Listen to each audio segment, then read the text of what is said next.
As some of you know, I am a late identified autistic person. Learning this about myself has helped me to understand why my brain reacts to certain situations, and I can sometimes use this information to protect my nervous system from overstimulation.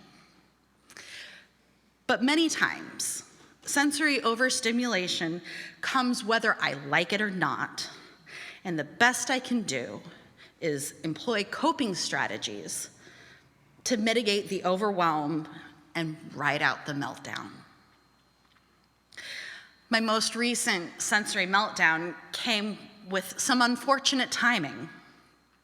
That Friday, an event I'll refer to as the Big Bad overwhelmed my brain in a way I hadn't experienced in quite some time. It was something that, it was a particular thing that had never happened to me before, and it was big and it was bad. At least to my sensory sensitivity, it was this. Fast forward to that Sunday, and I was still experiencing a sensory meltdown. I was so overwhelmed that I had to leave the chancel for everything except the choir's anthem performance. Every little thing made me jump. I felt like my brain was going to explode. For some parts of the service, I even had to leave the sanctuary because I was just so overstimulated. I was so angry with myself and with my brain. I was angry that overstimulation forced me to miss out on things that I love and need. And some small part of me was worried about what people would think about me not being there to listen to the sermon. Now, I know now in my head that no one here would judge me for that, but try telling that to a brain that's in fight or flight. I was angry that I had to suffer through this meltdown and feel like my whole body was on fire. It wasn't fair, and I just wanted to feel okay. You see, I struggle to love the part of my brain that gets overstimulated and experiences meltdowns. But when the psalmist reminds us that we are fearfully and wonderfully made, they're not just talking about the parts of us that we find easy to love.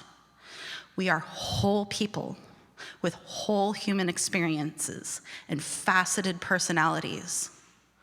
Our strengths and our weaknesses are fearfully and wonderfully made. And they're often connected. My autism means that I experience overstimulation regularly, but it also means that I experience intense joy from my special interests. Loving the part of my brain that loves Taylor Swift and Star Trek means loving the part of my brain that gets overstimulated and misunderstands social cues. Molly Tuttle reminds us in her song, Crooked Tree, which Erin sang so beautifully. Thank you, Erin. A river never wonders why it flows around the bend. A mountain doesn't question how it rose up from the land. So who am I to wish I wasn't just the way I am? I'm going to read that one more time. A river never wonders why it flows around the bend. A mountain doesn't question how it rose up from the land. So who am I to wish I wasn't just the way I am? We all have our things that we struggle to love. Those are the parts of ourselves that need love the most. And so, I'd like to invite you all to join me in an activity today. I'd like to draw your attention to this beautiful crooked tree on the side wall of the sanctuary. This tree needs some leaves, and so we are going to provide them. On the table here, we have cardstock leaves, and we have Sharpie markers, and plenty of newspaper on the table to protect the wood. I invite you to come up and take one leaf and write down one thing about yourself that you struggle to love. And then on a second leaf, I invite you to write down one thing about yourself that is related to the first thing that you find easy to love. And I invite you to give thanks for both. Please do not include your name. We're going to do this anonymously. And if you are unable to come forward, raise your hand, let us know. Someone will come to you. Likewise, if you are watching from home, I invite you to type the things that you would write down on these leaves in the chat, and we will have someone write them onto the leaves and put them up. Ella is at the ready. I invite you to come forward now, and let's do this.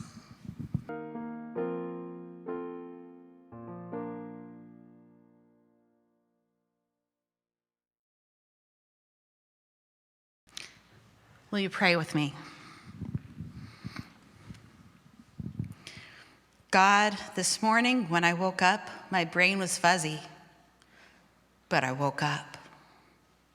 I thank you for another day, and I thank you for the coffee that helped clear the fog. Give us the tenderness to love the parts of us that we find difficult to love. Continue to remind us that, like the crooked tree, we are fearfully and wonderfully made. Our whole selves are fearfully and wonderfully made. Amen.